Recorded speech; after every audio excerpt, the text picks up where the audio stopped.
on today's episode, it's a really big pleasure of mine to get to talk with someone who I've known for a really long time, probably as long as most people I've had on the show so far. But we've kind of known each other from afar for a long time, but we've managed to have some cool opportunities over the past few years to connect and hang out. And I'm just really looking forward to finding out more about his life as a musician, as a percussionist. And it's just going to be a good time. So without further ado, I'd like to welcome Mr. Mark Little to the podcast. Hey, Mark. Hey, Brad. How are you? I'm good. Good. Hey, so good to see your face. Yeah. Catch up a little bit. I agree, man. Thanks for inviting me on. This is I'm looking forward to this. Yeah, we spoke, we hung out with each other some time back, and I wish that I could have just been recording that conversation we had with each other because there was a lot of gold in there. It was a lot of fun to talk about all of our connections. Yeah, I thought about that too. I thought about we were covering a lot of ground that we had never really covered before, things that we both kind of knew from my history and your history and our common background, and we dug a lot of stuff up in that conversation. But we'll dig some of it up again. Yeah, absolutely. So before we get rolling here, what is your life like now as a musician? What all are you doing these days as a musician, as an educator, as a performer? What is your life like now? Well, I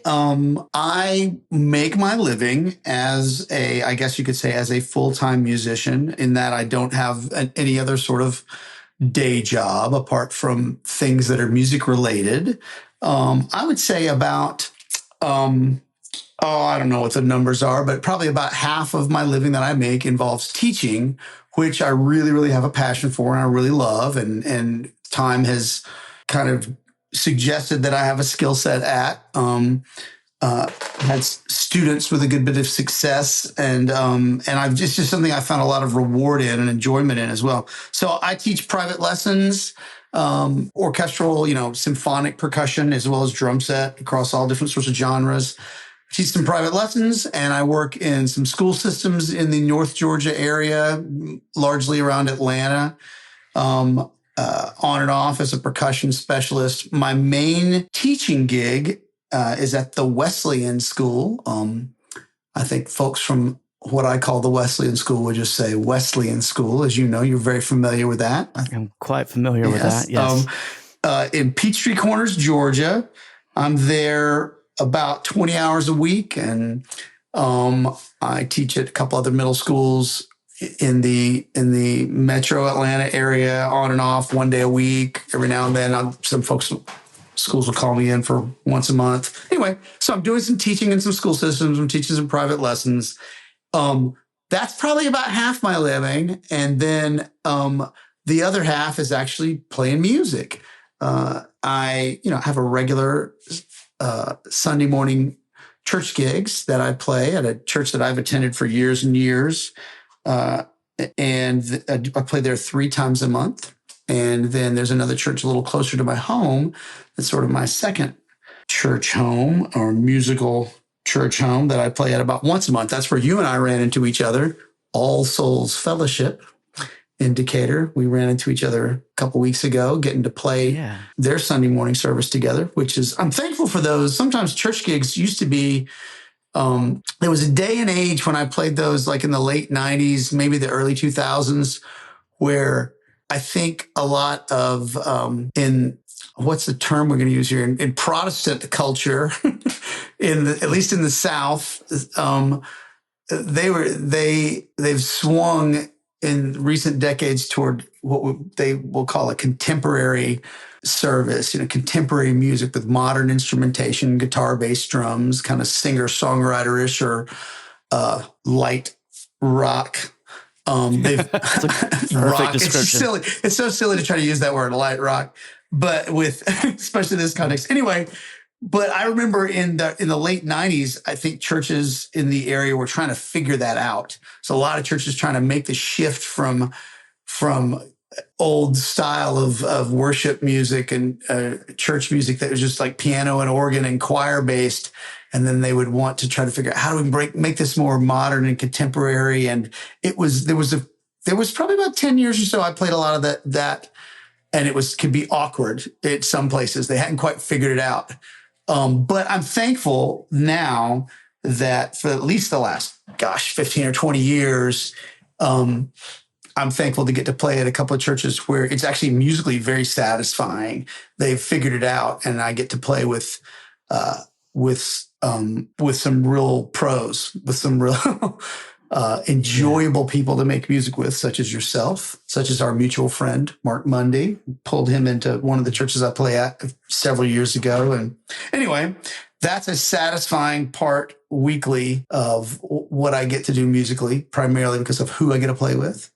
And then I am sort of a gun for hire, man. I don't play regularly with for probably the last 5 or 10 years. There's not been a band that I played with regularly. I play when somebody calls and they need somebody to drum. My favorite context that I've been doing a lot of for the last 10 or 15 years is musical theater drumming. That gets really, really eventful for a drummer or a percussionist. And that's part of what I love about it. I love the energy of the theater. And I love the multiple challenges that are afforded to percussionists and drummers in that context, where you've got to figure out, how do I make the switch from glockenspiel back to drum set, over to these 2 timpani notes, over to this wind chime, in the course of 5 or 6 measures. You got to make all these things happen. And getting to play more than just drum set, getting to play drum set in several styles, but also getting to play drum set along with, xylophone and timpani and whatever else, duck calls or whatever right. Other things is really, really, really fun. So yeah, hired gun, playing around the North Georgia, Atlanta area in all different kinds of genres and contexts whenever I'm getting called. Yeah. And I've played a lot of those shows like you're doing. And I agree with you. It's fun to keep your reading chops up, right? Getting to read all those parts, reading the mallet parts, reading the tuned percussion parts. It's also fun too when you may play a show that was written for 2 players, but the budget only calls for 1 player. Fun. The word you used was fun. It is fun, but woof. It's trying to figure out which part is the most important here and how can I cover as much of this as possible with 4 limbs and 1 brain, right? Yeah. It's tough. It can be stressful. It all depends on how much prep time you have, right? And the life, when you said, so tell me about your, musical life now. What I described was all over the place, right? It's a hustle. You got to do a lot of different things in a lot of different contexts, to make a living like I'm doing it. And there's not always as much time to sort out those challenges when you're playing a musical theater gig and there's a percussion book that's written for one person and a drum set book written for another person. And you're trying to play both of those and do what you said, prioritize. That takes even just one book by itself. If you were just playing the percussion book, there's a lot of preparation needed to figure out, okay, well, which hand am I going to be reaching for this instrument or this mallet with, while my other hand is doing this job of playing this rhythm in these 2 measures.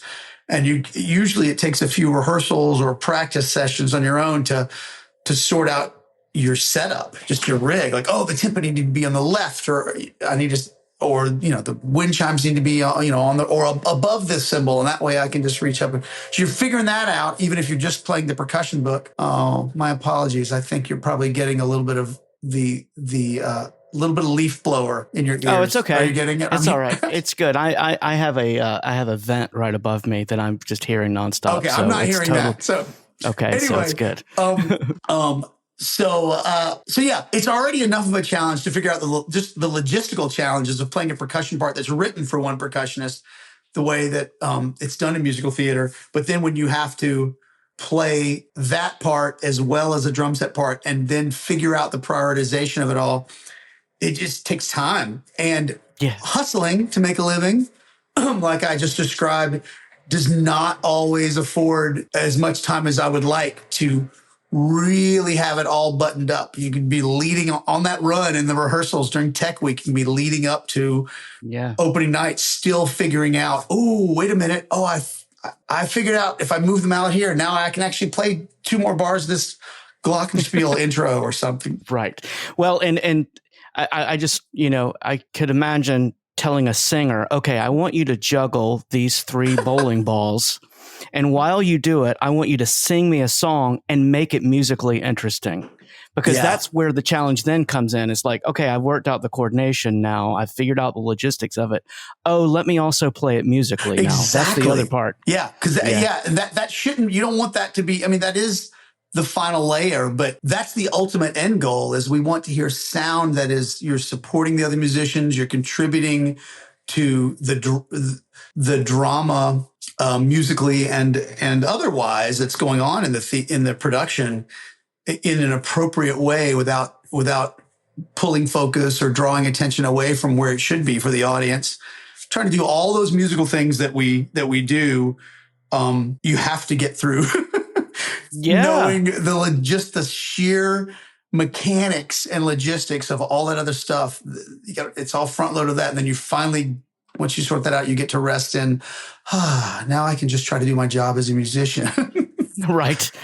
Oh yeah. Which is part. Which is part of what, part of what I love about it. Like that's part of why I find the musical theater gigs so interesting and so enjoyable. Yeah. And I'm sure, I know it did for me, is that it makes you a better teacher when you have to communicate to a student that once you get past the technical restrictions, that's when you can really be musical with what you're doing. Yep. Because that is the end goal of all of that, is to get all of those roadblocks out of the way, and then you can be a musician after that. Yeah. Right. Yeah. Yeah. I'm thankful to get to play in contexts where, I mean, there are certain contexts and there's certain players out there making a living doing it who don't ever get to that last step.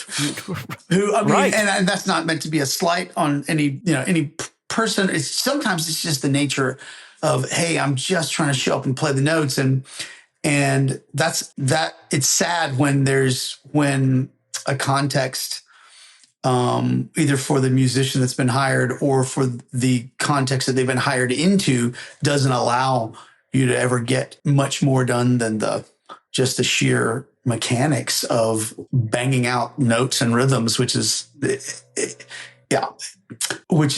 it's falling short of why we all got into the game, why we all listen to music, why we all love it. So I'm thankful to get to play in context and with players that know about that final, most critical, most important step that we have a chance to get there. Playing music with other human beings. What a wonderful thing that is. And it's good. Yeah. I wanted to back up and talk about playing at the church. Mm-hmm. I think I told you that day, it was worth the wait getting to play with you that day. So it was fantastic. You sound so good. It was so easy. And what I loved about playing at that church was that, and I don't want to slight any of the church things that I've done in the past, but I was so happy that we weren't playing with in-ears. You could feel the air moving around you of actual, hearing monitors and everything. And we weren't playing with the click. We weren't playing with stems. It just felt like everything was breathing. And it was what a nice thing, because I do feel like churches have moved so far in one direction with that there's like no room for anything to feel spontaneous anymore. Right. For musicians to get to, feel their way through a song and what it might ask for that might be different than either the plan that was set out for here's how we're going to do it, or than the recording that you've been sent, that too often people are just simply trying to emulate a recording, as opposed to, hey, let's show up and we all know our instruments. We all know how to play them. Let's show up and see, who do we have? Oh, the recording we all listened to clearly had these extra layers of production or 4 guitar tracks on it. And this morning we're only playing with 2 guitars. Oh, and there's no keyboard, or the instrumentation might be slightly different. And you want to be able to have the ability to respond and decide, how do we interpret this song in a way that's appropriate for this space in this room with these people that are on the stage and these people that are in the congregation, and to be able to respond to the unique ways that each other as individuals play that might be a little different than the reference material that you were given for preparation. Yeah. So I agree with you. That's one of the things both the churches that I play at currently, and that I've played at for a couple of decades now, have that same context where it's not overly produced. It's a lot of really good musicians and they want to get good quality sound and be able to hear everything everybody's doing, but there's room for stuff to breathe and room for the instrumentalist to explore without making it about them, still trying to stay out of the way of the larger purpose of what worship music is supposed to be about. And and I think your other church is that where Steve Ward is? Steve is the sound guy there. Yeah. Steve came in, Mark Mundy, I think recommended Steve to the worship director at that church is called Church of the Redeemer. It's a Presbyterian church in the Dunwoody / Sandy Springs area of Atlanta, North Atlanta. Mark Mundy had been playing guitar there with us. And during the pandemic, when COVID hit and everybody was trying to figure out, okay, at least in that context, in context of churches making music, like, how do we do this? How do we still have church services? They were shifting to doing this online. And what does that look like? And how does our audio setup need to change to support that well enough? Anyway, in the midst of that church trying to figure that out, Mark Mundy recommended Steve Ward, said, hey, I've got a buddy who could really, really help us with this. And Steve came in to help us figure a lot of that out. And then thankfully, the folks at the church that make decisions recognize that, hey, this guy's really good at what he does. And he's just such a pleasure to work with. And we should just keep him around. And so he's been with us ever since. It's been 4 years now, and he's there pretty much every Sunday. And even gotten Steve, who also, aside from being a great sound guy, great behind the board, he can play the guitar and sing, and he's gotten pulled into that role of helping us play music up front as well sometimes. So he's been a person I'm really thankful to have had slide into my orbit in the last 4 years or so. Great dude. Just as we were talking about, removing the technical restrictions of playing percussion, just another one of those restrictions that can hold you back from feeling like you can be your true musical self is if the sound isn't good, right? And when you work with someone like him, you don't have to worry about any of that. You just do your thing, and it's going to sound the way it's supposed to. That's exactly right. And at that church that Steve works at us with, we have for the last several years, we have moved to in-ears. And I'm behind a shell, behind a drum shield, and we have the Aviom system where we can control, our mix in our IEMs. And but when you're in that situation, you really, especially as a drummer, there's so much noise coming back at you from the drums especially when you're behind a shield. And when you block off the sound in the room by putting in ears, you're blocking off so much of just the ambient sound around you that you would normally respond to as a musician. You become very, very reliant on everything in your monitors being exactly what you need it to be. And there's just no concern with that with Steve. I mean, I know he's the one that brought in the Aviom system that allows us to largely control our own mix for ourselves, but he's the guy that will set that up, and he has to be sending things correctly from the board to that system for us to be able to do what we need to do. Yeah, he's a master. He's amazing at what he does. So what's your connection with Steve? Like, how do you guys know each other? I was playing in a country band years ago. I played in that band for about 7 or 8 years. And a guy in the band named Tommy Dodd, who was a steel guitar player, knew Steve. and Steve had a gig but needed a band for it. Mm-hmm. So we wound up going and playing the gig with him, and he and I met that day, and we sang one song during sound check and looked at each other like, well, okay, all right, well, this is going to be fun. And ever since then, we started a duo together. We started some band projects together. So I've played probably hundreds of gigs with Steve over the period of time that from when we met until we moved. And he's just. I had no idea about that. I had no idea that. Yeah, of course. So this is good. This is you and I are getting to actually unpack some of the, the things, on some of the gaps on the things that we don't know about what we've both been doing the last 20 or 30 years. I know. And what's fun about that is that I was playing with Steve over here, and then I was playing with Mark over here, and then like kind of introduced them to each other because you're the connection there. I mean, they're both just super musicians, and once they connected with each other, it was just this magical thing that happened. So to hear them together. All right, so Brad, I don't know how comfortable you are with this, and I don't know how much I've listened to a handful of episodes of your podcast so far, and enjoyed them. By the way, I think this is awesome what you're doing, and I'm honored to have been asked to be a part of it. So thank you. Yeah, absolutely. But I don't know how much you've had the camera turned back onto you, because you, as a part of these conversations, you get to talk about your experience as a musician. And I don't know how much you've gotten to speak into for listeners who maybe have stumbled across your podcast. The fact that anyone listening, you need to know that this guy that's hosting this show is a phenomenal musician in the context of playing drums and percussion, not only drum set stuff, which I haven't heard nearly enough of from you, but the context of Brad, when I first came across him, he was a student were you in 8th grade or 9th grade? I think I was in 8th grade. Yeah. But you were playing in the high school marching band. So it was the context of marching band, but the world that I knew you operating in and knew of people who knew you, it was high school band in a very, very serious, in the most serious avenue you could approach that in where we grew up. You were studying orchestral, symphonic, percussion.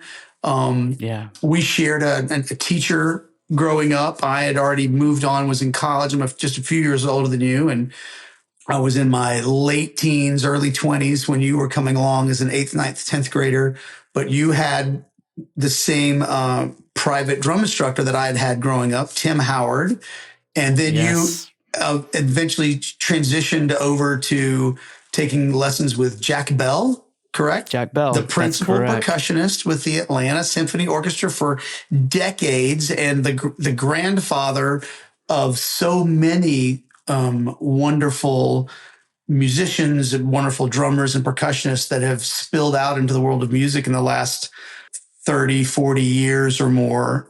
Jack Bell, we all can so many people in the Southeast and certainly in the Atlanta area can trace their roots back to him, and a lot of them back to him through Tim Howard, because Tim just taught everybody all across North Georgia in so many different places.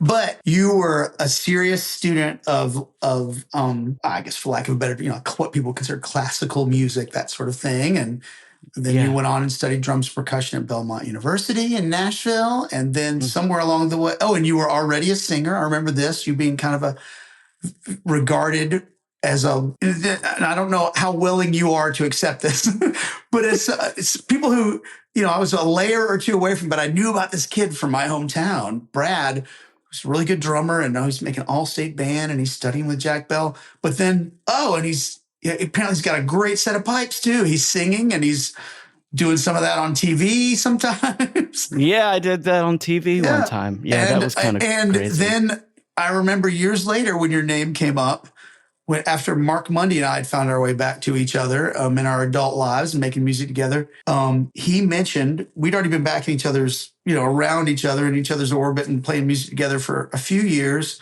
And I knew that he and Jody Abernathy had their band Across the Wide. And at some point he mentioned this guy, Brad Williams, playing with him. And I was like, wait, Brad Williams, I know who Brad Williams is. I knew that guy when he was really, really young. And I said, yeah, I know Brad. I said, I don't know if Brad would know who I am, if he would remember me, but I know who he is. And I said, so Brad's drumming with you? Because that's all that I knew, that, you sang, but I thought of you as a drummer and a percussionist.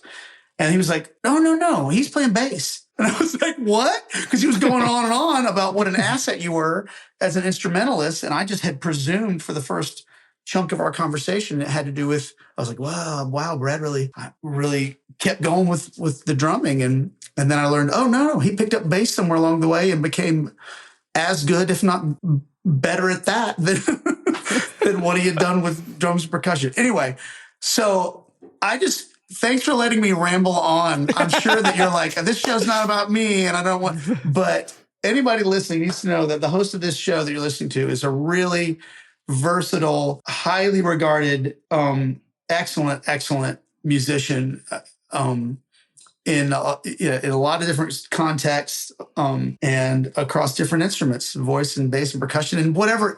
I'm sure that you are going to hold your cards close to your chest and not tell me that you're a fantastic pianist or cellist or something I don't even know anything about. I mean, I play some piano, enough to accompany myself to sing, and okay. I don't do that much anymore, but I used to do it a lot more than I do now. But you're too kind, and I will say too, the other piece of this is that you and I, the first time we got to see each other in many years was when we were both percussion teachers at this event, which was so cool to get to reconnect and live in the same universe there for that day. Yeah. When you were teaching with, was it Greater Atlanta Christian? The Greater Atlanta Christian School. I was just one of the percussion specialists that worked with them for a couple of years.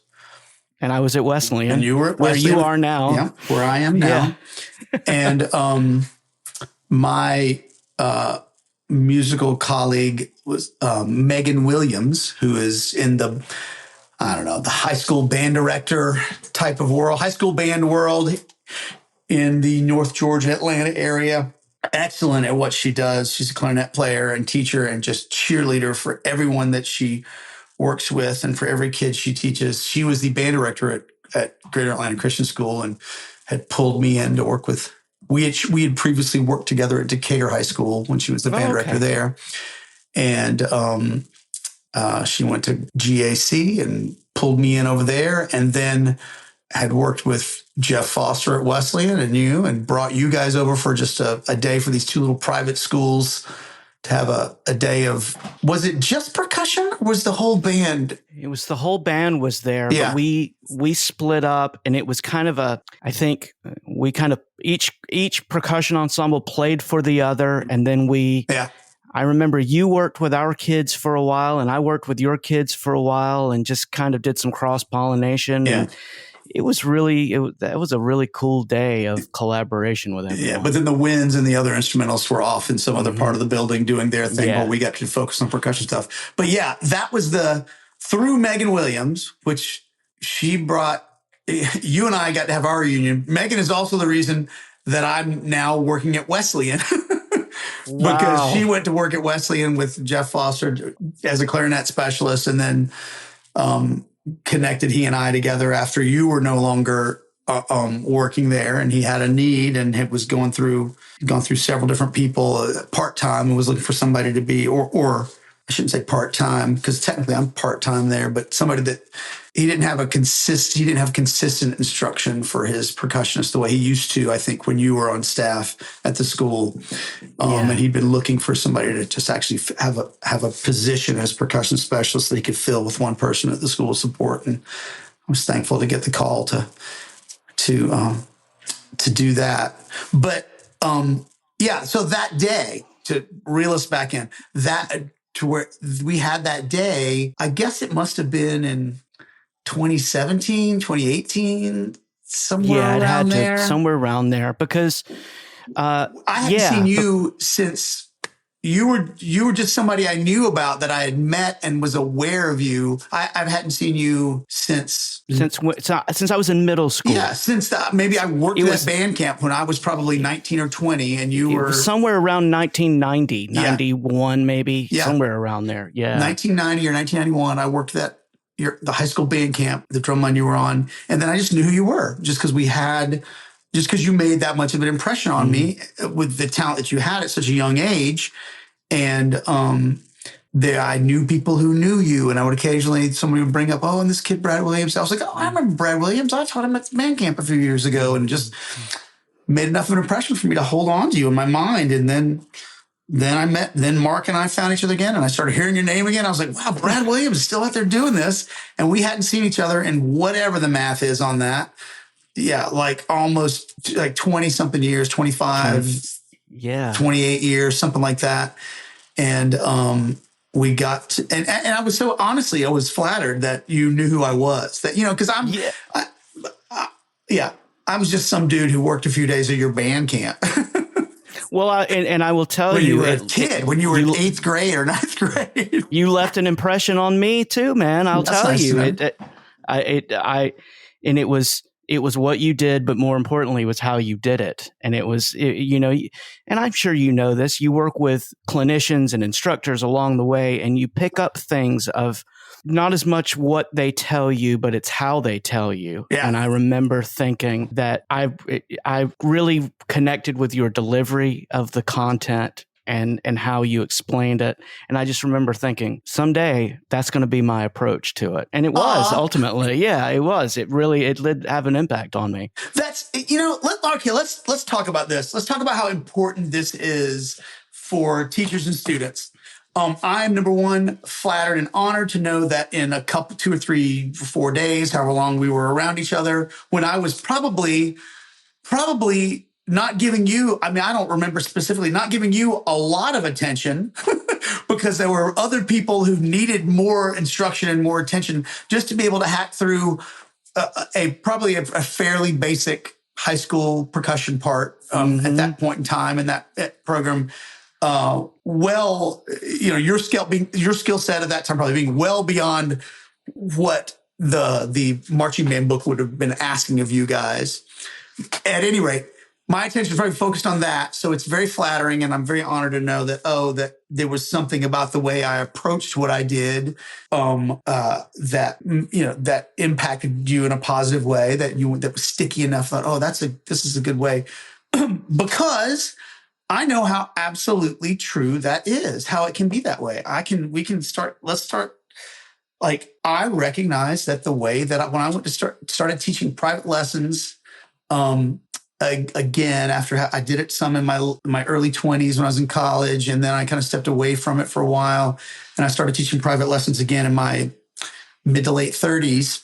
And when I was like, okay, how am I going? Because people were approaching me. I was playing music, and people started approaching me about, hey, do you give lessons? And my son would really like to learn how to drum. And I'm like, well, I used to do that. And how would I don't know. Yeah, I used to enjoy it, but I couldn't get my head around how do I step back into that? Do I remember how to do this, and how do I start with a new student or an intermediate student?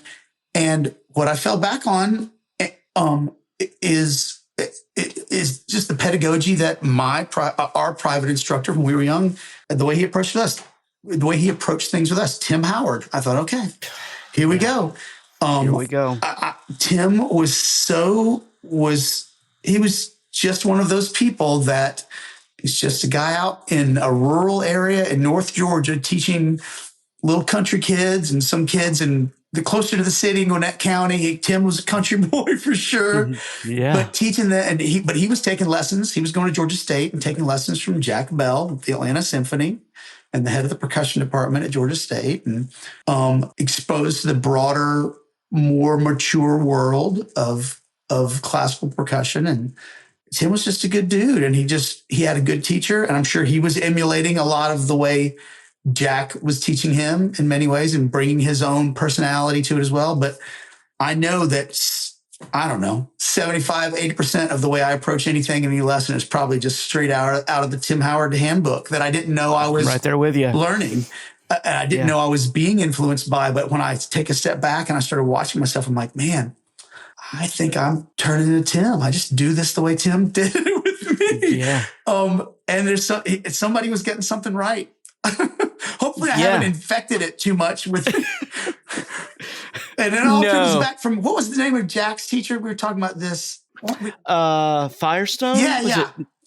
Is His that who I teacher, believe it we was? know that Yeah. things go back to him, and who knows what came Yeah. before Firestone. But this part of this conversation with you right now is just, I'm just trying to highlight for people who listen that you have such an impact. People out there who are teachers working with students, whether it's music, especially in music, but I'm sure in any other sport or endeavor, or you can have such an impact in shaping the way that they experience the world, and then the way that they help others experience the world, and beyond that. So there's people, when you talk about, I think that how you approach teaching and the relational aspect that you've got to have with students is it more important? I mean, you've got to know the content. I was going to say it's even more important than what you're teaching, or how good you are at teaching the content. I don't know that that's exactly true. You've got to have a baseline of being an expert in your content knowledge. You got to know how to do what you're doing.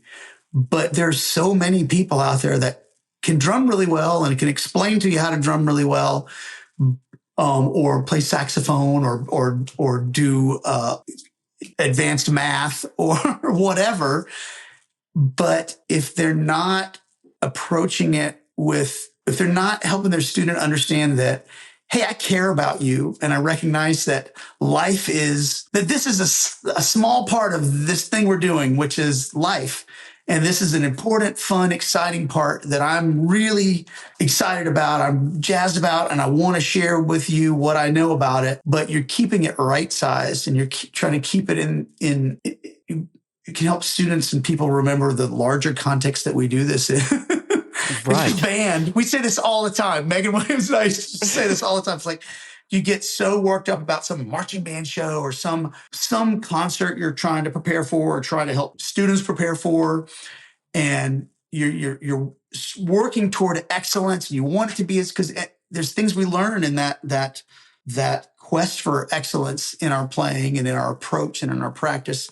Those are valuable, important things we learn about life. But sometimes, as anybody who's been to music school knows, it's like, come on, this is not the end of the world. It can't not be the end of the world whether or not I played this passage perfectly for this recital, or for this jury.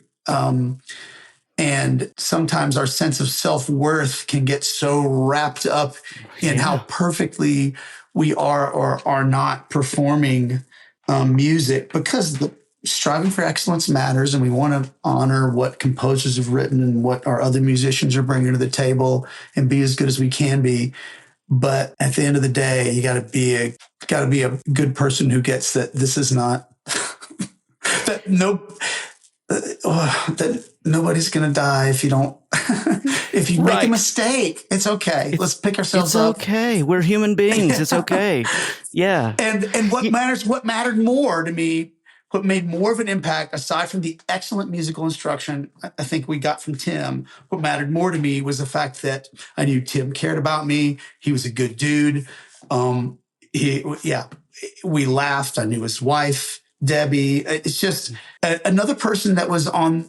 All my great teachers were that way. John Lawless is another. Did you ever have much of an opportunity to be around him or work with him? I did. I played a couple of times with him. What a privilege! What a privilege! I mean, talk about like getting a real world masterclass in playing. Watching someone play timpani, like, holy cow, you are an unbelievable musician. Yeah. And just so approachable, right? Yeah. And so just a great human being, right? Yeah. That kind of stuff, in Nashville, they talk about it being, you got to be a good hang, right? It's talking about, is the hang good or is it not? And I'm glad that the industry more and more, recognizes it and formally acknowledges that, you got to be a person that I want to be around, because we got long hours working on this stuff together and working. Yeah. And so there's the idea of being a good hang, but even in a deeper, more serious, in a more maybe meaningful way, more than just being a good hang, being a good person. Yeah. Yeah. A person that cares about those he's around. John was that for me.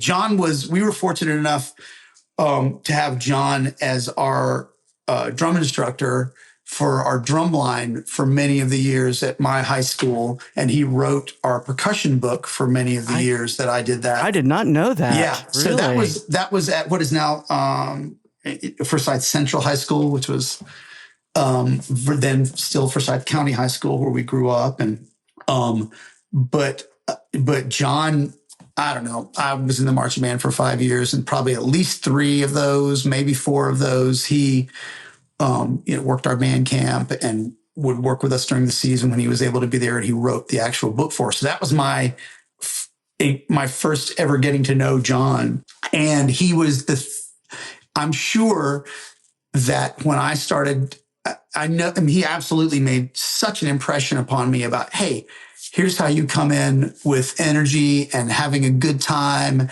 You can't let we've got work to do that we're serious about, and we want to do it as well as we can, and we take that seriously, but that cannot get in the way of us having a good time, because life is too short and this is too fun, and we don't have to do music. We get to do music. Yeah. And his spirit, and just really, I can remember thinking what you said about me. I remember thinking, this is how, when I work with groups, this is how I want to approach it. If I could come into a room and work with a group of people and approach it the way John Lawless has always approached it with us, I would just be doing very well to emulate him in many, many ways. And I don't think I emulate him in many, many ways, but I know that there are a few that I very intentionally tried to just trying to be like John, man, trying to have as much of a good time and help others have as much of a good time as John was. Well, and looking back on this now, I mean, it makes even more sense to me. I didn't know that John was an instructor for you all at Forsyth Central or Forsyth County High School, as it was at the time. But it makes sense now, knowing how you are as an educator. It's like, of course, I see Tim Howard in part of it. I see John Lawless in part of it, right? I mean, absolutely. Because while they are both very similar in a lot of ways, they're also different in some ways, right? Yeah, for sure. Yeah. Tim could be pretty intense. I mean, I cried a couple times in some drum lessons. I'll admit it now. Oh, really? Yeah, I was young, and I was not, I don't think I was mentally or emotionally prepared to work with someone one-on-one that could be intense with me. Yeah, you were weak. I was a weak child. You were a very, very weak, frail little boy, if I remember right. Not a lot has changed, really. Just mentally, physically, it was, This is part of the impression you made on me. I remember thinking, that's this kid, it. we got to keep him alive. We got to just help him not. Yeah, it's a bit of that's really interesting to me. I mean, of course, we're just kidding around, but to hear you say it, I don't think if I ever cried in a lesson with Tim, I don't think it came from his intensity. It might have come from my own anxiousness about I'm not getting this right, and I'm beating myself up, just whatever my own issues were in my head. And I have almost more of a memory of Tim having to talk me out, off a limb sometimes. Yeah. Him being like, hey, listen, it's okay. Just settle down. We're going to take another stab at it. And it's not the end of the world. If we don't get this, if this assignment if this passage that you were assigned to prepare for this lesson this week, if we have to keep working on it another week or two, that's okay. Just keep working on it. Well, and I'll say this about him, and if I'm just thinking of any of the teachers or mentors that I've had in my life, it was a frustration thing. I know that I just couldn't break through that barrier or whatever it was at the time. But I think of Tim, I think of Jack, I think of Steve Ferris, who was my band director at South Forsyth, and some other mentors I've had through the years. They had the ability to see things in me that I didn't see in myself. Mm-hmm. And what a gift! What a gift teachers give people when they do that. Sorry, Yeah, go that ahead. was it. No, that's it. That's what it was. And that Tim pushed me knowing what I was capable of doing, that I didn't either see it or believe it. Right. And then once I bought into what he was telling me, it's like, oh, okay, yeah, I see it now. I think that's why I didn't feel the intensity with him, is he didn't really see that much potential in me. So he was like, I doubt that. There's no point in pushing this kid. We don't have to push this kid to the brink. He's just. When did you start studying with him? In the middle. Okay, well, now we're going to keep bringing up our musical education. What do we call it? Genealogy, or the path that we were down. I started taking lessons from Tim in the middle of 7th grade, which would have been for me 1980, late 1983 or early 1984. And it was at the suggestion of my then junior high school band director, Patrick Gallagher, who is another person whose influence cannot be. I just can't say enough about how much of an impact Pat Gallagher had on me and the other students that were in the programs that he was in charge of when he was there. And really for decades since then, once I got back into music education, I mean, I'm 53 now, and Pat Gallagher is still he is still a major influence and force and at work in the Georgia Music Educators Association, right? In the high school band world. He's left in the last several decades, left such an imprint on so many people and impacted so many lives across the state of Georgia, really. But I started taking lessons from Tim middle of 7th grade because Mr. Gallagher suggested to my parents that, hey, maybe this kid's he's probably gone as far as we're going to be able to take him in band class and back there in the percussion section. He could, and he's got some talent. So he would do well with private lessons if you guys can make that happen. And it's interesting. I would want this to be encouraging to students or just anybody trying to learn an instrument or learn to do something new, learn how to play pickleball or whatever. I do okay as a drummer. Okay. And there's some things I'm particularly good at. There's some things I'm particularly not good at. I'm weak at, and areas for growth and improvement, but whenever somebody, let's keep it simple because I'm not tooting my own horn here. Like if I have a young new percussionist, a 6th grader or 7th grader who doesn't know how to play drums yet, and then I show them how to do something, a double stroke roll, just a real basic rudimental thing. And they see me do something that you and I, mature advanced players, recognize, oh, this is really just a 10th grade skill that I'm displaying for you here. But as a 6th grader or 7th grader, you're blown away by it. Right. Whenever somebody's like, wow, how will I ever be able to do that? And they want to view me or others through the lens of, wow, this person is so good at what they do, or they've got this skill that I can't imagine ever having. How do you learn how to do that? I was not a person, and this is not false modesty. I did not have a lot of natural talent, musical or drumming wise or anything. Any talent and skill that I've developed, and I've developed some and can hold my own now, but all of that was cultivated through practicing and work and quality instruction and coaching by people who did know how to do it. So what I had on my side when I started taking lessons from Tim, it wasn't that I was some amazing drummer and Pat Gallagher saw me and said, wow, this kid's really got it. We got to get him in private lessons. The skill that I had up until that point was based on the fact that I was a smart kid and I did well in school. And so I was good at following instructions. And I had parents who expected me to do what I was told by my teachers and coaches and authority figures. And so, that was baked into the way I was raised. And I fortunately had, was a smart enough kid, I guess, naturally that, yeah, if you can tell me, if you can give me a good set of instructions and show me how to do something, if I apply myself, well, I can figure it out and I can do it. So that's how I learned how to drum. And I think up into that point, Mr. Gallagher at least saw that. He was like, okay, Mark's a smart kid and he's learned how to be a pretty good drummer because of this. And if we can get somebody else just to keep pointing him in the right direction and show him what to do, he can figure it out. But I've always been jealous of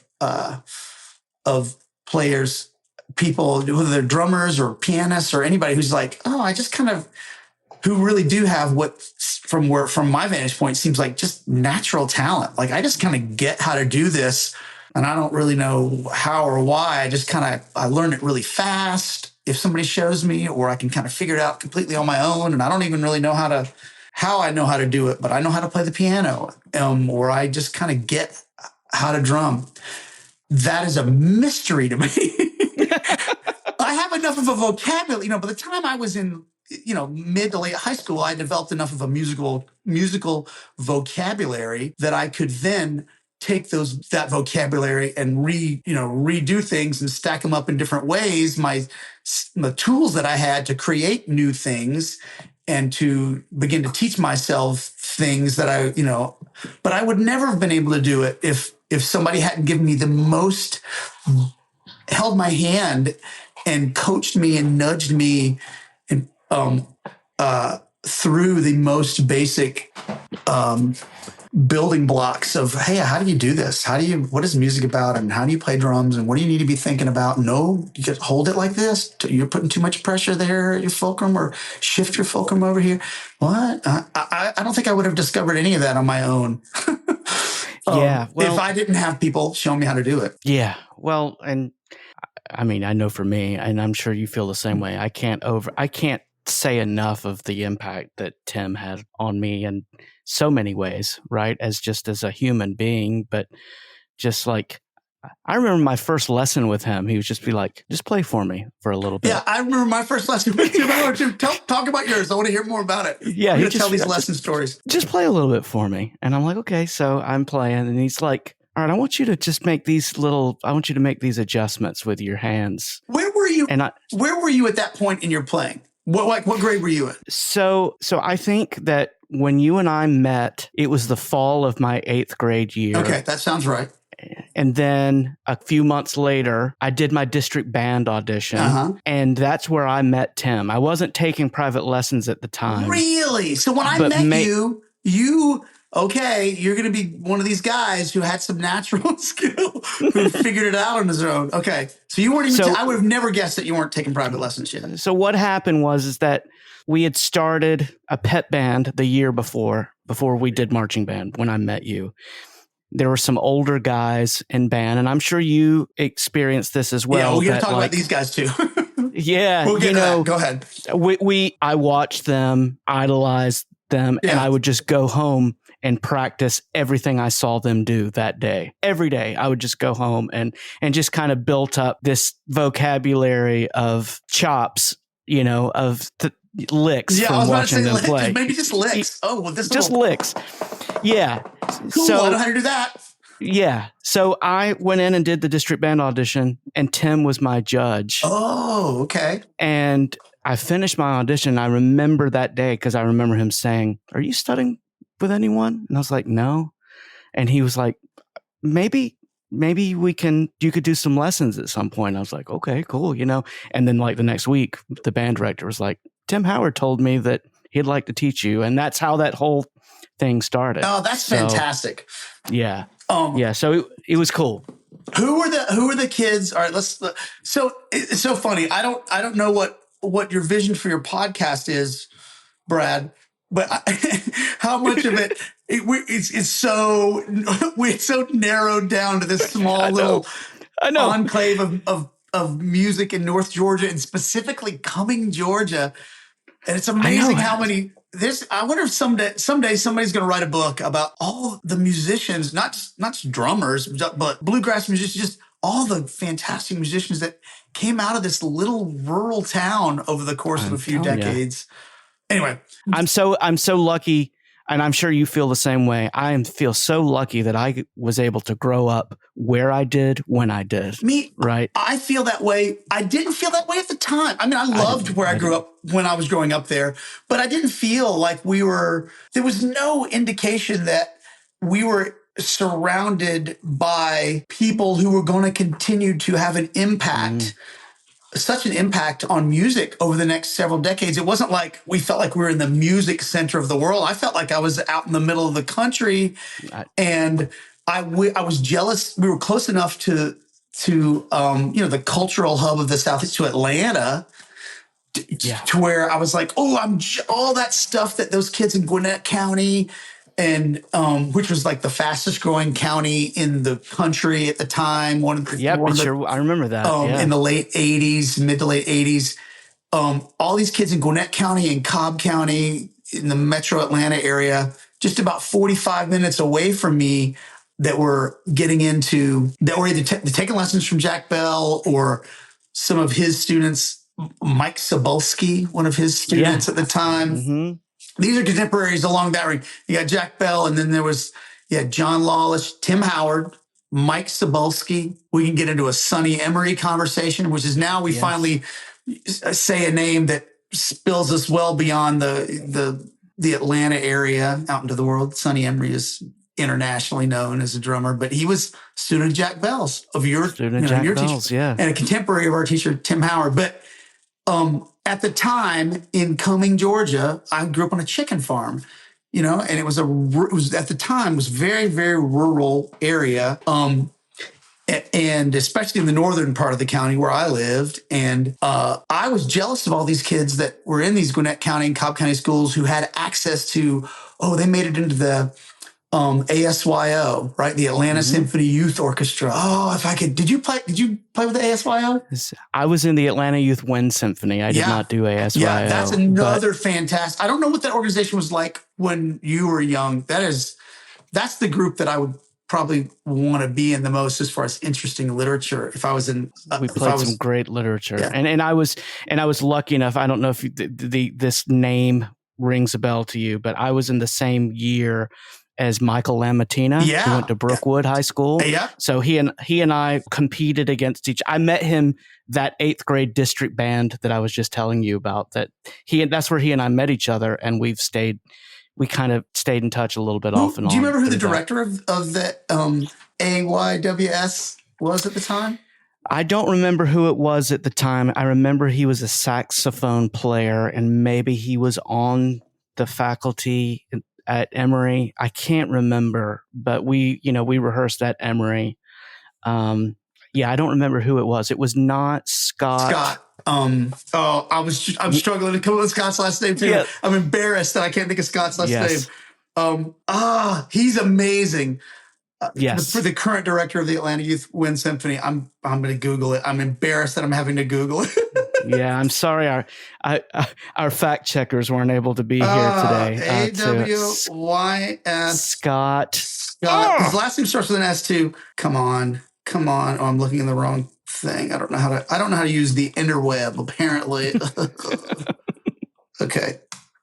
Scott Stewart. I apologize, Scott Stewart, that I could not come up with your last name. He's a wonderful, wonderful director and conductor and educator. I've seen him do clinics, and my stepkids, two of my stepkids played in the Atlanta Youth Wind Symphony as percussionists underneath him. They subbed in like part the way through a season when they were juniors and seniors in high school. And I got to be exposed to what a wonderful educator he is. But that's the modern era. Let's go back to the good old days. When we would ride our horse and buggies to rehearsal. So I was jealous of all the city kids, the kids closer to Atlanta, that got to play in some of these really premier musical groups, honor bands of sorts, the Atlanta Youth Wind Symphony, the ASYO, the Atlanta Symphony Youth Orchestra, And, you know, it was my dream to make all-state band, which then when I finally, I played with, these kids were in our district. So I'd make district honor band, no problem. From the time when I started auditioning as like an 8th grader, maybe. And I encountered kids who went to Brookwood, went to Parkview High School. Yeah. And they were in our district, and I'd get to play with them and realize, oh, these kids are good. But I could swim in these waters. I'm as good as these kids. But they were auditioning and making it into some of those other ensembles that I never could quite. They always just kind of felt out of reach for me. I never auditioned for the ASYO or anything like that, because I didn't quite have I wasn't in the know enough about how to get into that world.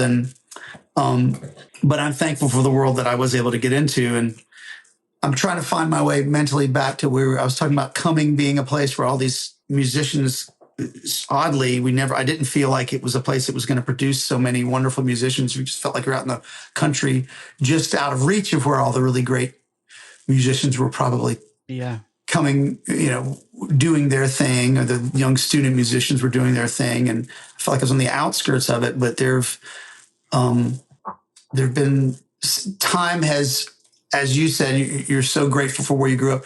Time has shown me that, oh yeah, I was in a really good place at a really, really good time with some really, really good people. And I'm super, super thankful for it. I know we've gone down a tangent. There's somebody, if I was listening to this, I'd be like, oh, you left this untied over here. And then you got 3 or 4 different little strings. You were talking about John Laws at one point, and then you trailed off, and then you talked I have a question for you about this high school.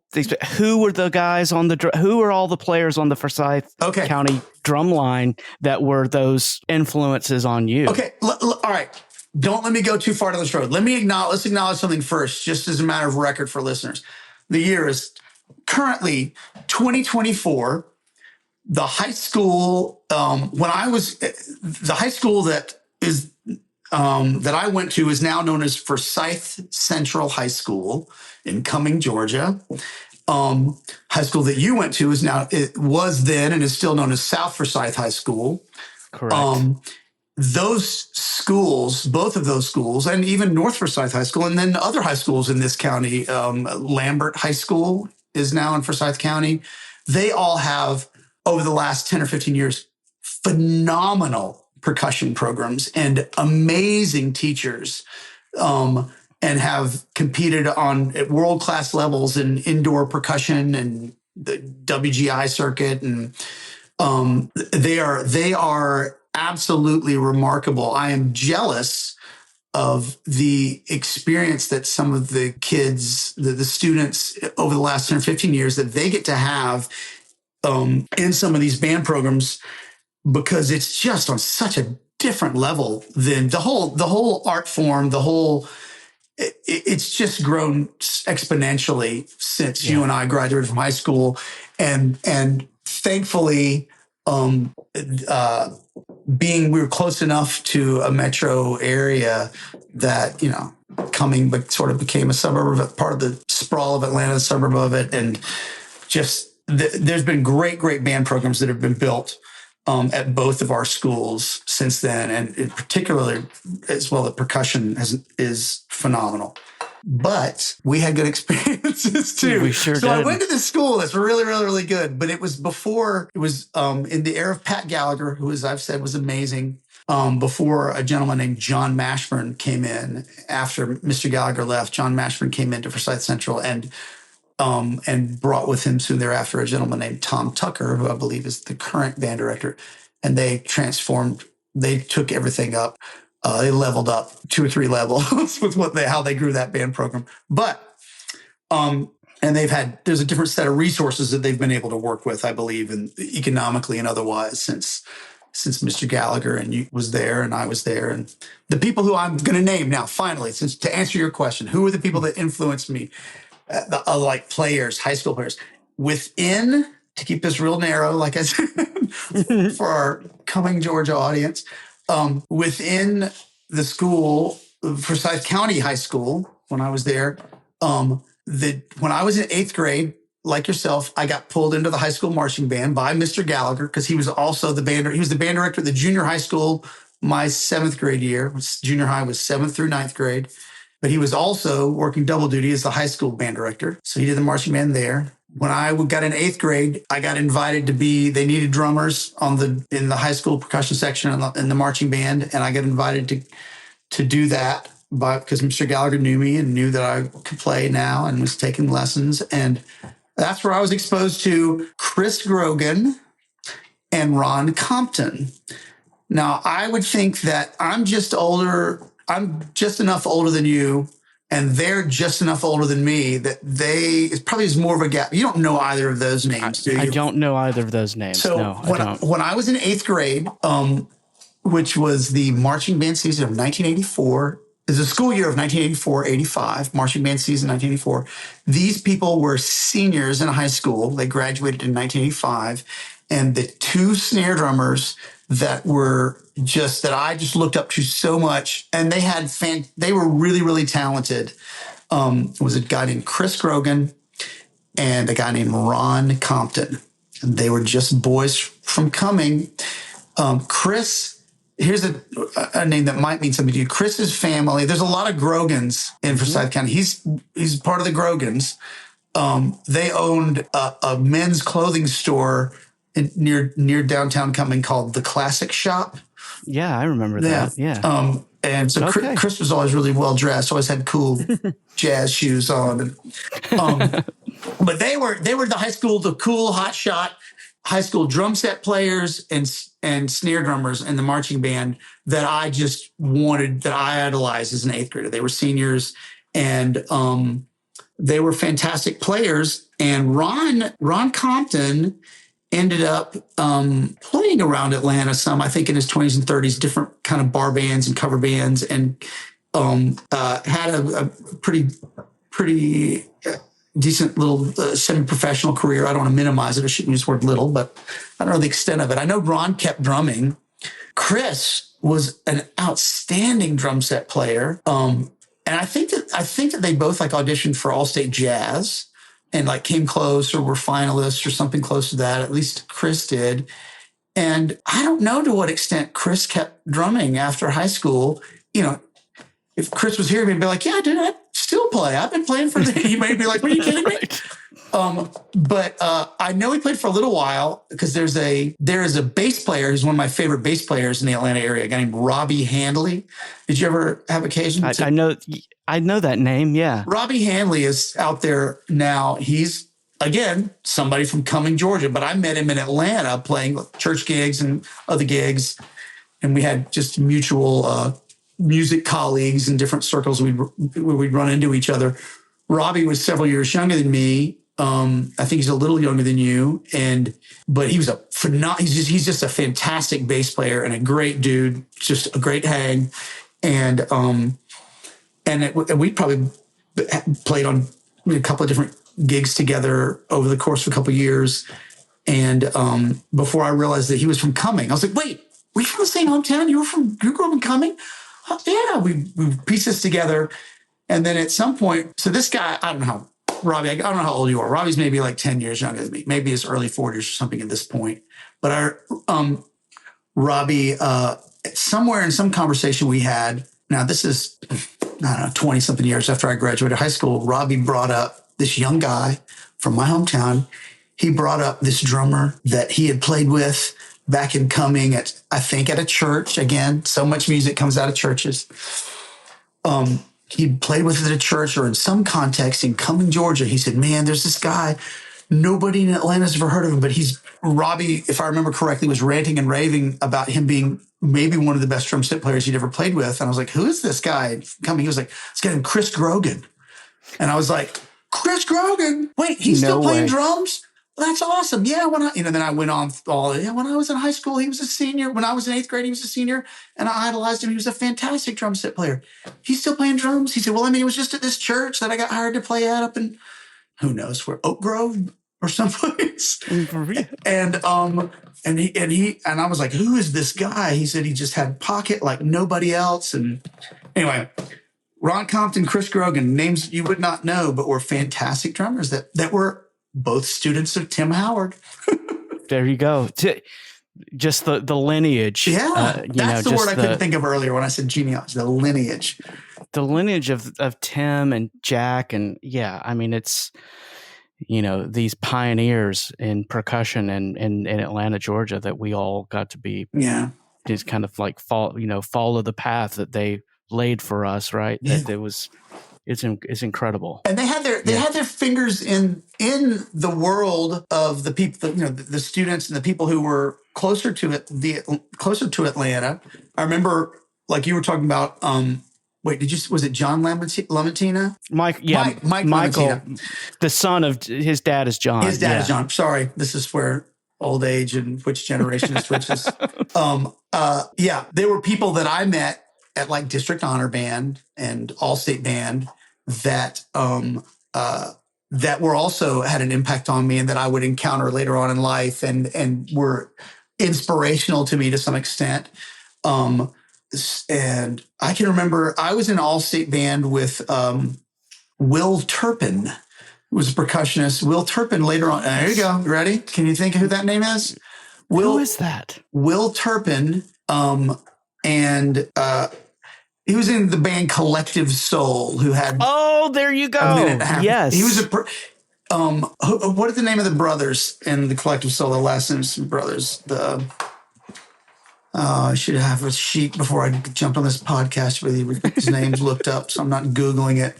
But there were people who went to Stockbridge High School. I remember meeting him at All-State Band, and Will Turpin was one of the drummers, and he ended up... I can't remember if Will... played bass in Collective Soul. Actually, I think Will was a drummer, like yourself, a drummer who then became a bass player with a couple of his buddies from Stockbridge. But he was in All-State Band the year that I got to be in All-State Band. And I remember remembering him and noting that he was fantastic. There was a guy, if you're out there and somehow you stumble across this podcast, there was a guy that went to Cherokee County High School named Donnie Peterson. Donnie Peterson is the reason that I know how to play. He was the first person that ever exposed me to the isolated hand version of rudiments, right? When you're playing flam taps and you isolate a single hand to understand the mechanics of what each hand is doing. And then you work on just that hand and work on this hand so that you can independently bring them up to the same level, find where the weak link is. I didn't know anything about that.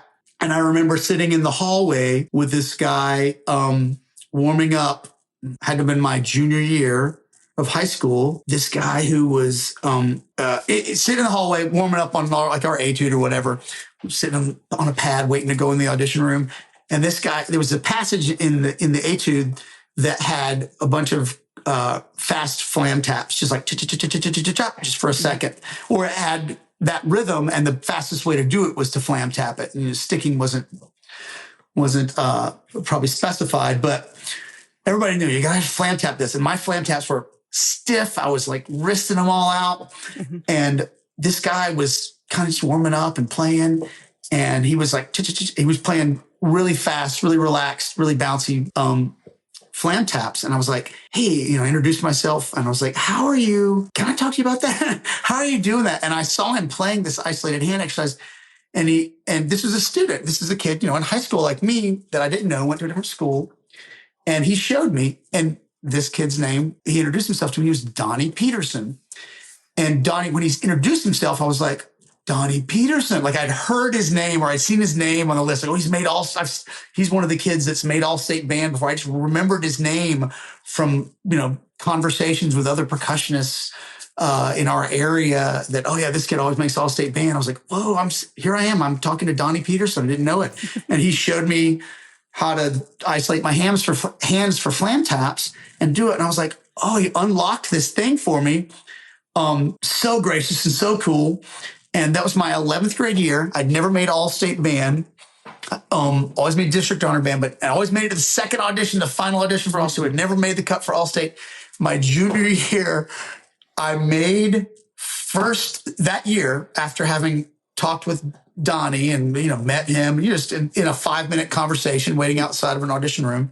That year, further, a couple months down the line, through the couple of different auditions we went through, I made first alternate for one of the wind bands at Allstate, which is like, oh, that's awesome. Oh, there's no way I'm gonna get to go. That whole if somebody gets sick or somebody can't make it, maybe you'll get to go. And I was like, Yeah. oh, so close. I'm one spot out of actually getting to go to Allstate Band. But as it turns out, thank you, Donnie Peterson from Cherokee High School. Donnie, they had just, I think within the year or two, they had passed a law in Georgia called QBE, Quality Basic Education. And it was the law, it was basically the rule that said if you're failing an academic class, you're not in one semester, the following semester, like you're not allowed to participate in extracurricular stuff until you bring this grade back up till you're no longer failing. And apparently the word that came to me as I remember it was Donnie Peterson failed government over at Cherokee County High School. So Donnie Peterson, who once again, as always, had made All-State Band, was not going to get to go because he failed government.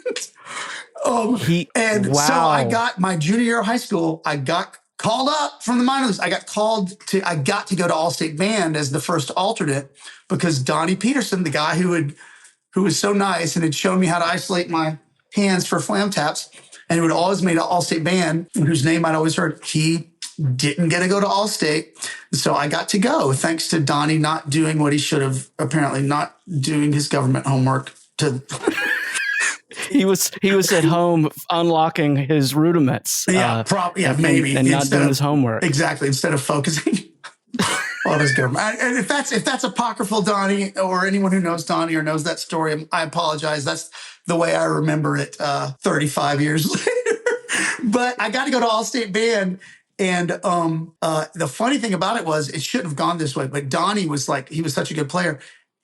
He was the principal percussionist in the orchestra, which was like the top group. And instead of doing what they should have done was like, okay, Donnie, principal percussionist in the top group, he's not coming. So everybody else kind of gets bumped up, one chair.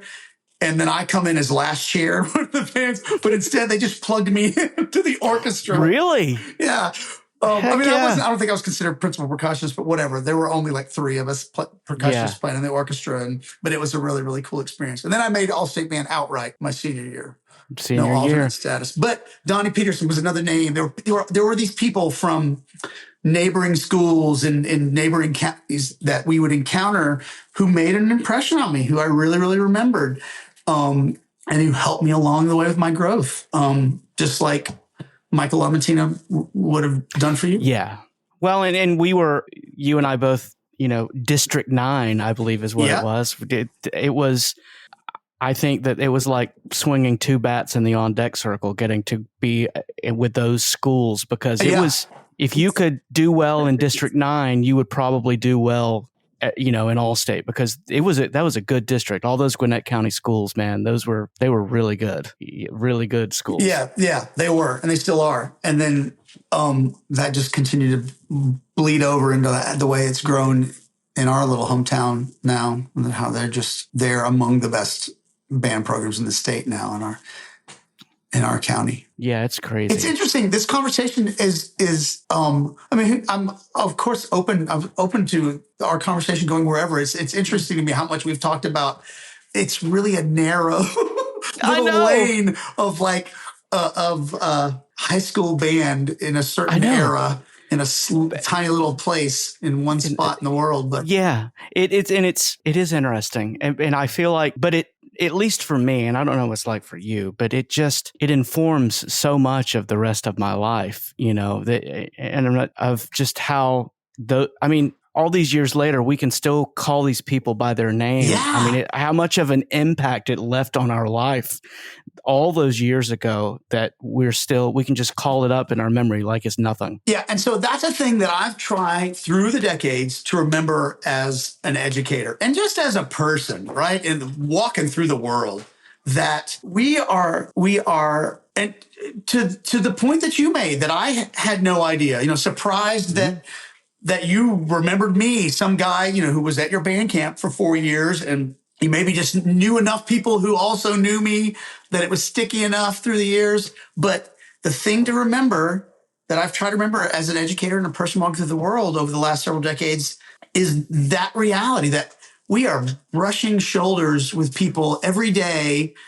that we are making not just an impression on, like, what do they think of me? But like, that doesn't matter. I'm not talking about that, but we are having an impact on, like, we can either have a negative impact on folks in a way that they might remember 40 years from now, or we can have a positive impact on people in a way that they really might remember in a meaningful way, in a way that might be more shaping for their lives than we would ever dare to guess.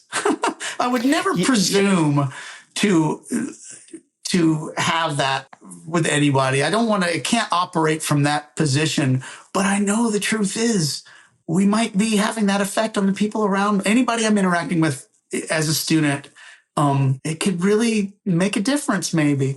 So I try to remember that and take that responsibility seriously, regardless of what mood I'm in or what side of the bed I woke up on or how I'm feeling that day. Like, hey, this person only has this small, it seems insignificant now with the perspective of a few decades of teaching and playing and just being alive. And it's easy to sort of think, well, this is just high school. I just was around this kid for a couple of years in their high school career. It's not going to.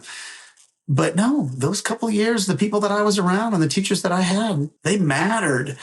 So you better take it seriously. Yeah.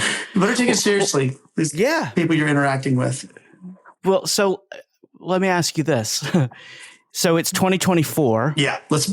So how do you think, is it the same teaching teenagers in 2024 as it was in 1994?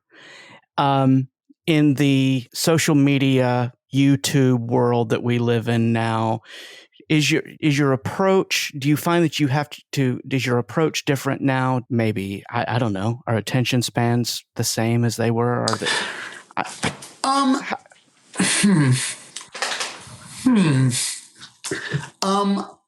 don't know. I don't really think so. I got a dog that has just entered the scene here. Hello, this is Jake. Hi, Jakey. Jakey's been listening to me talk for an hour and a half. And he's like, why am I not getting the attention? And can we be done with this? Jakey, I could do this for another hour and a half if I was left to my own devices.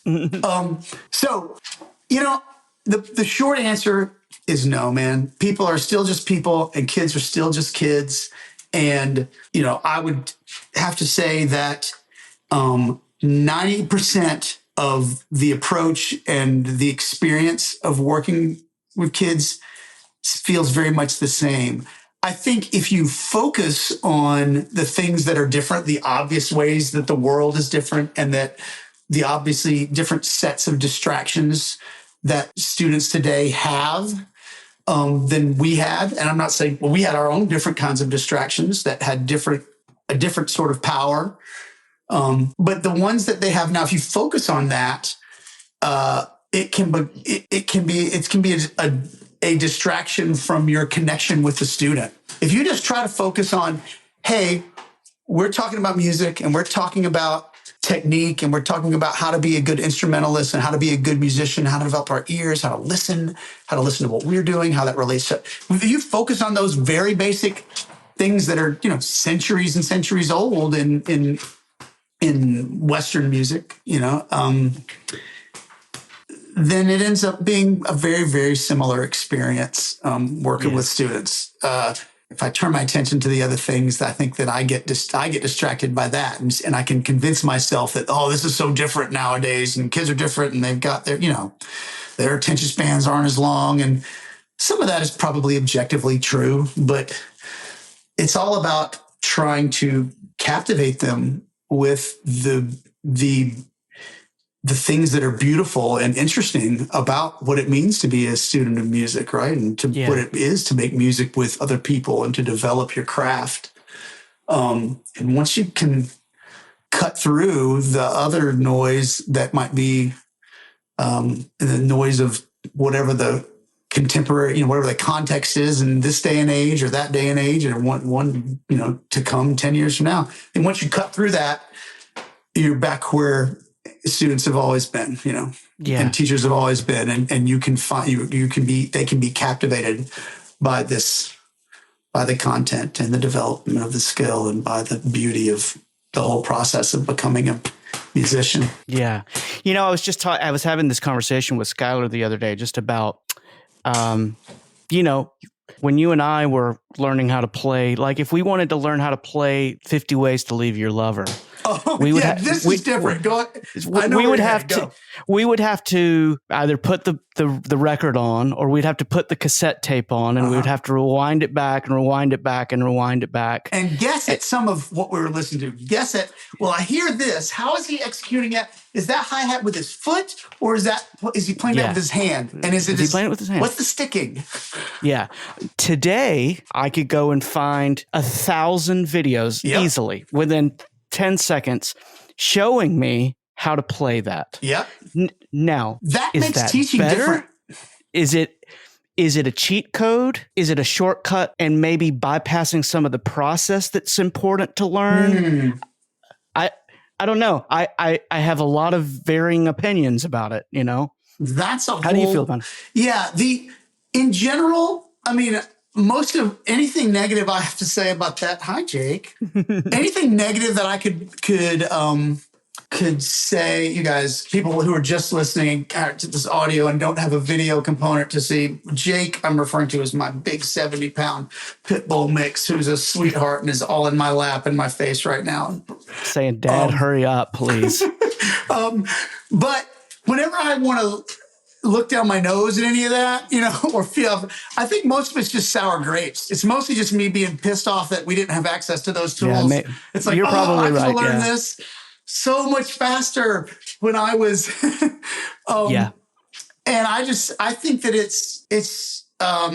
just creates more opportunities and more ways to learn for students. Sometimes I worry about it as a private instructor. You're like, oh, they don't really need me. They can find most of anything they want on YouTube. But what private instruction, I know, there's the relationship component of it that we've talked about, but there's also the ability to get live, in-person, real feedback from somebody standing. Hopefully, video lessons can be great, but hopefully if you're able to stand in the room with the student, you're able to really tell a lot more about what's going on and offer them a different level of feedback, a different degree than they can get otherwise. But I don't really have anything negative to say about all those tools that are available now on YouTube. And gosh, Drumeo, you think about just everybody Stuart Copeland is now finally, all the crazy, wonderful stuff that Stuart Copeland, recorded through the years. He's made fairly recently he's shown up on Drumeo and is unpacking all of it. I'm like, oh, that's what that, I'm so thankful for it. I know. I'm like, that's so cool. And then, how about this?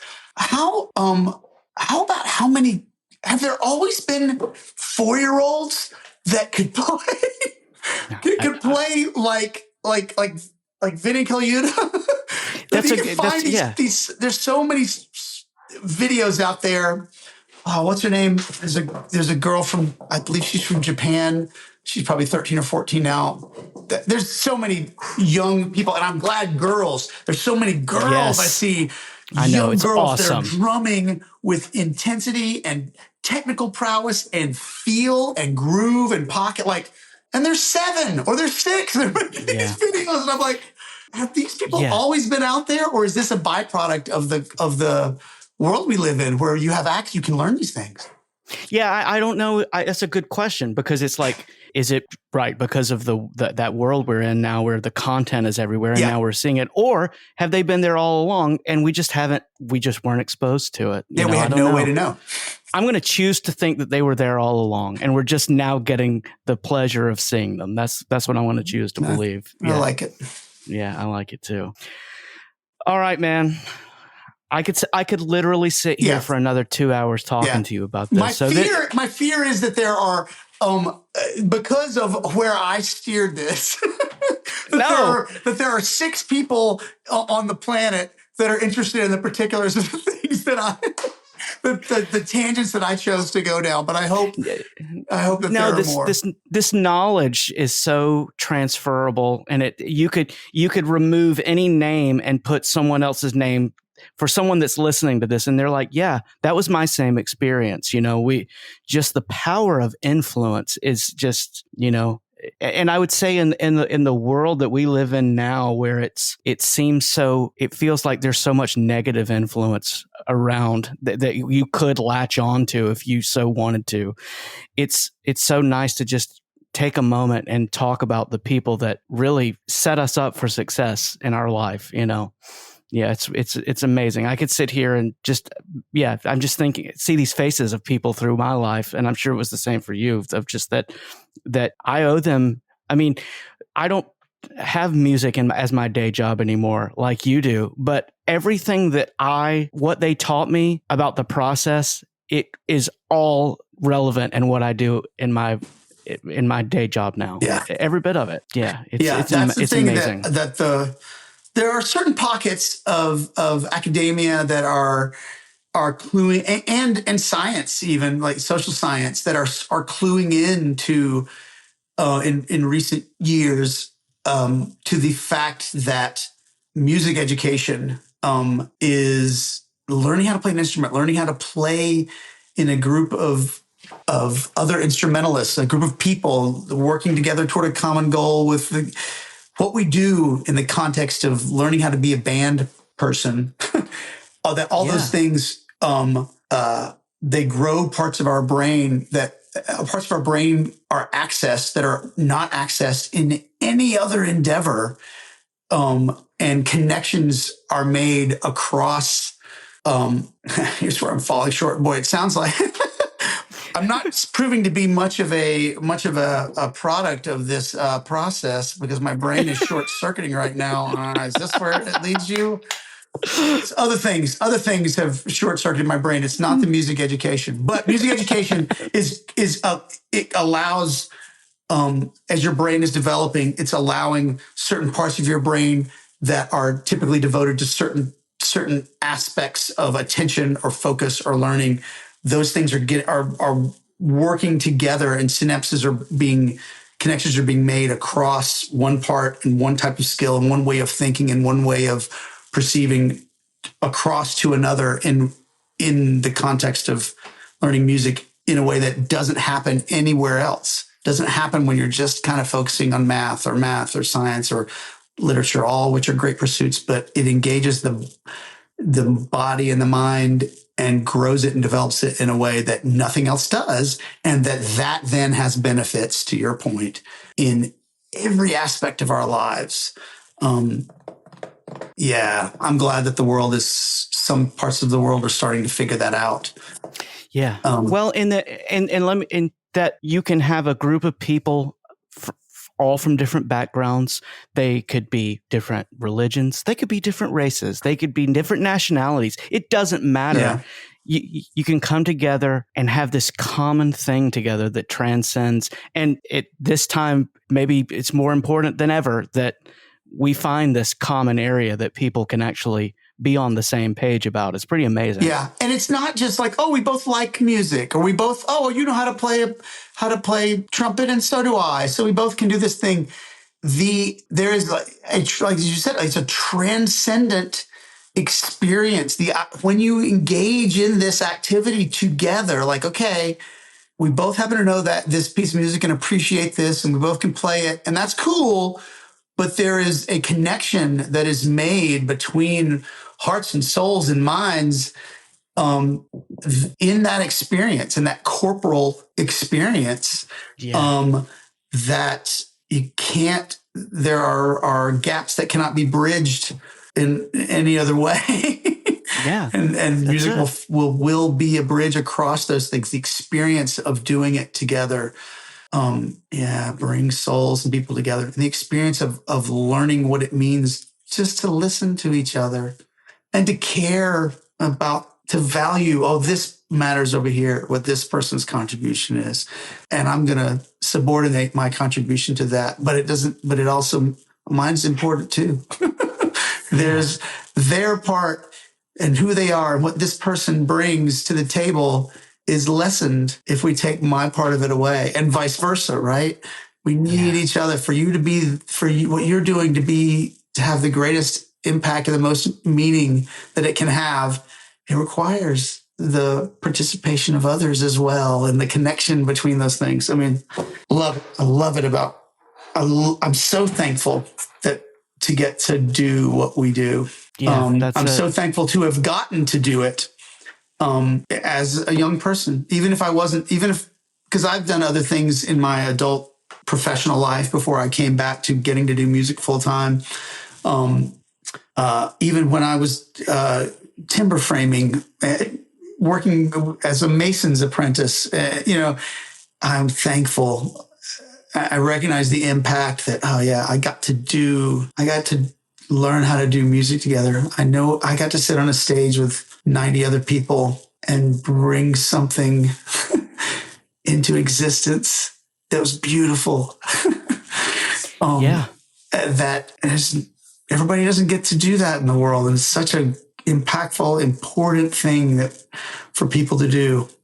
And I hope, my hope is that everybody could, more and more people can. Yeah. Let's leave it right there, man. Words of wisdom, man. And let me just say for the record, thanks for the influence you had on me all those years ago. And I'm glad that we've been able to stay in touch. And I'm glad that we've been able to do this today. Yeah, me too. I look forward to more of it, man. Yeah. All right. Take it easy, Brad. Thanks. Thanks for listening to the Bandwich Tapes.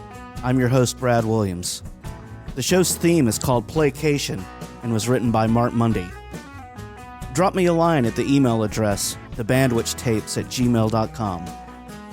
Make sure to subscribe to receive new episodes of the podcast.